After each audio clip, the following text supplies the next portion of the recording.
Isso aconteceu na frente da casa de Pedro, e Jesus, ao entrar na casa, deparou com a sogra de Pedro, que estava de cama, ardendo em febre.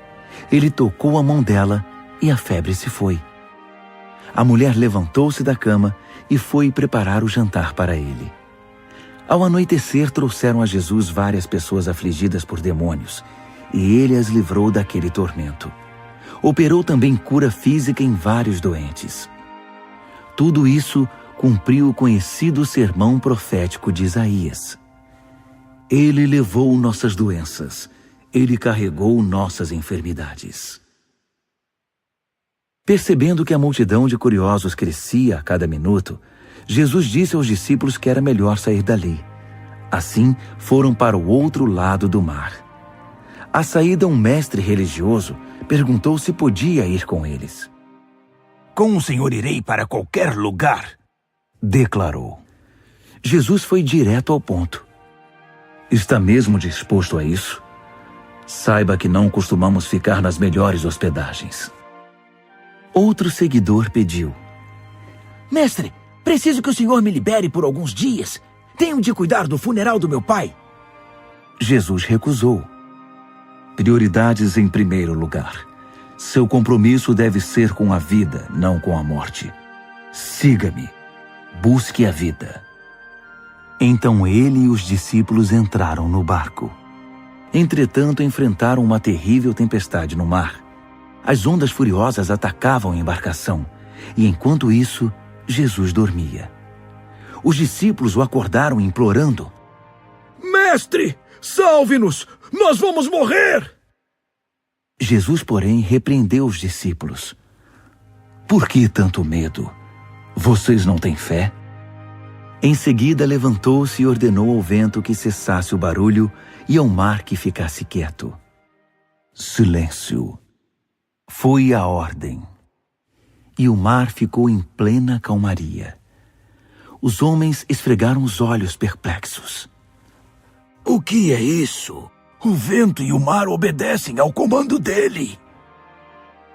Eles desembarcaram na terra dos Gadarenos e encontraram 2 loucos que vinham do cemitério, os quais eram vítimas de demônios.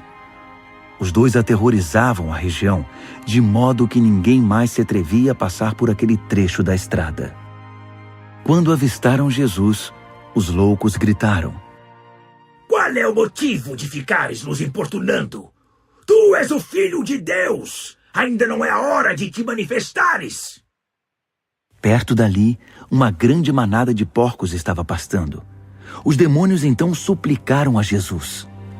Já que vais nos expulsar destes homens, permita que vivamos nos porcos. Jesus concordou. Podem ir e saiam daqui. Enlouquecidos, os porcos pularam de um penhasco e se afogaram no mar. Aterrorizados, os que cuidavam dos porcos saíram em disparada e contaram na cidade o que havia acontecido aos loucos e aos porcos. O povo ficou revoltado por causa dos porcos que se perderam, e uma multidão foi implorar a Jesus que saísse dali e nunca mais voltasse. Marcos, capítulo 4. Ele voltou a ensinar à beira da praia. A multidão que se formou em torno dele era tão grande que ele entrou num barco perto da praia e assentou-se. Jesus usou o barco como púlpito, enquanto o povo se acotovelava perto da água. Ele ensinava por meio de histórias, muitas histórias. Ouçam, o que vocês acham? Um agricultor estava semeando. Enquanto fazia seu trabalho, algumas sementes caíram pelo caminho e aves as comeram. Outras caíram no meio dos pedregulhos. Brotaram rapidamente, mas não aprofundaram raízes. Com o calor do sol, secaram tão rapidamente quanto haviam brotado. Outras ainda caíram no meio das ervas daninhas. As sementes chegaram a brotar, mas foram sufocadas. Nenhuma sobreviveu. Por fim, algumas, porém, caíram em boa terra e floresceram, produzindo uma colheita que superou todas as expectativas. Vocês estão entendendo? Quando eles ficaram sozinhos, os que eram mais chegados a ele, além dos 12, pediram que ele explicasse a história. Ele disse: Vocês têm o privilégio de conhecer melhor o reino de Deus. Conhecem as suas verdades. Mas para aqueles que ainda não podem ver, tudo é dito por meio de histórias, a fim de guiá-los a discernimentos mais profundos. Essas pessoas são assim. Seus olhos estão abertos, mas não veem nada. Seus ouvidos estão abertos, mas não entendem uma palavra. Recusam-se a voltar-se para Deus para receber perdão. Ele continuou: entenderam o objetivo da história? Todas as minhas histórias têm o mesmo propósito. O agricultor planta a palavra. Alguns são como a semente que cai à beira do caminho. Assim que ouvem a palavra, Satanás arranca o que foi plantado neles. Outros são como a semente que cai no meio dos pedregulhos. Ouvem a palavra e a recebem com grande entusiasmo. Mas assim como a palavra não cria raízes, a emoção passa ou surge alguma dificuldade, não sobra nada. A semente lançada no meio das ervas daninhas é aquele que ouve a mensagem do reino, mas é vencido pela preocupação e pela ilusão de manter o que tem e de ganhar mais. A mensagem é sufocada e não sobra nada. A semente lançada na terra boa é a pessoa que ouve a palavra e a abraça, e a colheita supera todas as expectativas. Jesus continuou: alguém compra uma lâmpada para pôr debaixo do tanque ou debaixo da cama? O que se faz não é colocá-la numa prateleira? Nós não estamos guardando segredos, nós os estamos revelando. Não estamos escondendo nada, mas tornando público. Vocês estão entendendo? Ouçam bem o que estou dizendo. Fiquem atentos quando algum espertalhão ensinar que vocês podem vencer na vida por vocês mesmos. Dar é o caminho, não ganhar. Generosidade produz generosidade. A avareza empobrece. Então Jesus disse: o reino de Deus é como sementes lançadas num campo por um homem. Ele vai dormir e se esquece do que fez. A semente brota e cresce, mas ele nem imagina como isso ocorre. A terra dá conta de tudo, sem a ajuda dele. Primeiro o caule, depois a espiga e por fim o grão. Quando o grão está maduro, ele o colhe. É o tempo da colheita. Como podemos descrever o reino de Deus? Que ilustração podemos usar? É como a semente de mostarda. É uma das menores sementes, mas uma vez plantada, germina e cresce tanto que os pássaros fazem ninhos em seus ramos e abrigam-se à sua sombra. Com outras histórias semelhantes, ele apresentava sua mensagem ao povo, aplicando as histórias à experiência e compreensão deles. Ele sempre contava uma história. Quando estava sozinho com seus discípulos, explicava tudo, desfazendo o emaranhado. Todos os nós eram desatados. Naquele dia, ao cair da tarde, ele decidiu: vamos para o outro lado do mar. Eles entraram no barco em que ele estava. Outros barcos foram atrás deles. De repente, uma tempestade violenta os envolveu. As ondas invadiam a embarcação, ameaçando afundá-la, enquanto Jesus, com a cabeça sobre um travesseiro, dormia na popa do barco. Os discípulos o acordaram, implorando: mestre, não vais fazer nada! Nós vamos morrer! Jesus acordou e ordenou ao vento que se acalmasse. Ele disse ao mar: quieto, sossegue. O vento virou brisa e o mar ficou em plena calmaria. Jesus repreendeu os discípulos: por que tanto medo? Vocês não têm fé? Eles estavam apavorados e confusos.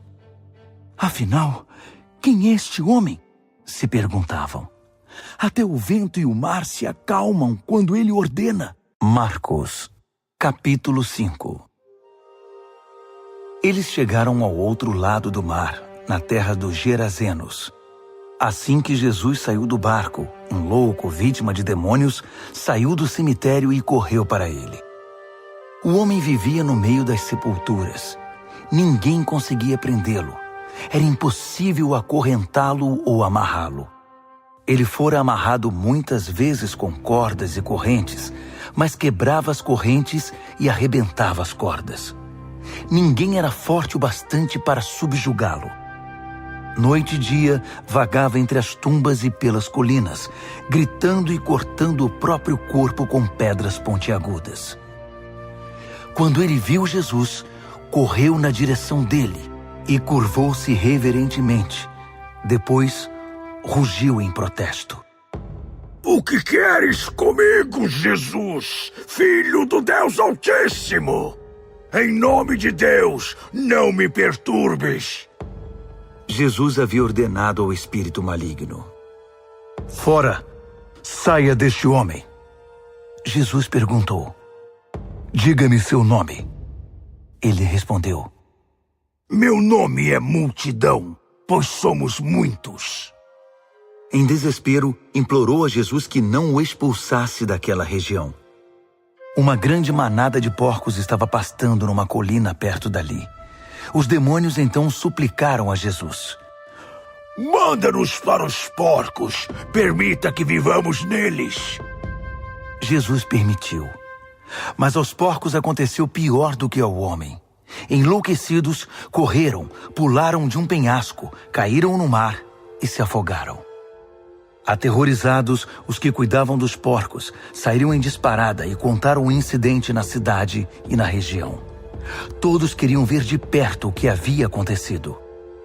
Eles encontraram Jesus e viram um louco assentado, usando roupas decentes e em perfeita saúde, não mais como alguém fora do juízo. Os que haviam presenciado a cena contaram aos outros o que acontecera ao endemoniado e aos porcos. No princípio, os curiosos ficaram impressionados. Depois, ficaram revoltados por causa dos porcos que haviam perdido e imploraram a Jesus que saísse dali e nunca mais voltasse. Jesus estava indo para o barco e o homem que fora liberto dos demônios pediu para acompanhá-lo, mas o mestre não o permitiu. Em vez disso, aconselhou: Vá para casa, para seu povo. Conte-lhes o que o mestre, num gesto de misericórdia, fez por você. O homem voltou e, na área das 10 cidades, dava testemunho do que Jesus havia feito por ele. Ele se tornou o assunto da cidade. Após a travessia, uma imensa multidão formou-se à beira-mar. Um dos líderes da sinagoga, chamado Jairo, foi falar com Jesus. Ajoelhou-se diante dele e suplicou: Minha filhinha está à beira da morte. Vem comigo e impõe as mãos sobre ela para que melhore. Jesus foi com ele, e a multidão inteira os acompanhou, apertando-o e empurrando-o. Uma mulher que estava sofrendo de hemorragia havia 12 anos ouviu falar de Jesus.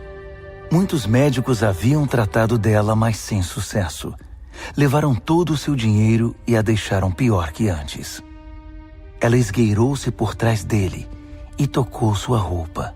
Ela pensava: Basta eu tocar em sua roupa para ficar boa. No momento em que o tocou, a hemorragia parou. Ela pôde sentir a mudança. Sabia que estava livre daquele mal. No mesmo instante, Jesus sentiu que dele saíra poder. Voltou-se para a multidão e perguntou: Quem tocou minha roupa? Os discípulos disseram: Como assim? A multidão empurra e aperta de todo lado, e o Senhor quer saber quem o tocou? Mas ele insistiu, olhando ao redor para ver quem o tocara. A mulher, sabendo o que havia acontecido e que o havia tocado, tremendo de medo, ajoelhou-se diante dele e contou toda a história. Jesus lhe disse: Filha, você se arriscou por causa da sua fé e agora está curada. Tenha uma vida abençoada. Seja curada da sua doença. Enquanto ele ainda falava, algumas pessoas chegaram da casa do líder da sinagoga e informaram: Sua filha morreu. Por que continuar incomodando o mestre? Ouvindo o que diziam, Jesus tranquilizou o homem. Não dê atenção a eles. Apenas confie em mim. Ele não permitiu que ninguém fosse com ele, exceto Pedro, Tiago e João. Entraram na casa, abrindo caminho entre os fofoqueiros, sempre ávidos por uma novidade, e pelos vizinhos que haviam trazido comida. Jesus foi ríspido com eles. Por que todo esse falatório e essa choradeira sem sentido? A criança não está morta, está dormindo. As pessoas na casa zombavam dele, achando que ele não sabia o que estava dizendo. Contudo, Jesus dispensou todos eles, chamou o pai e a mãe da criança e seus companheiros e entrou no quarto da menina. Segurando a mão dela, ordenou: Talita, cumi, que significa: menina, levante-se. Ela se levantou e começou a andar. A menina tinha 12 anos de idade. Os pais, obviamente, não continham a alegria, mas Jesus deu ordens estritas para que não contassem nada a ninguém e ordenou: deem a ela alguma coisa para comer.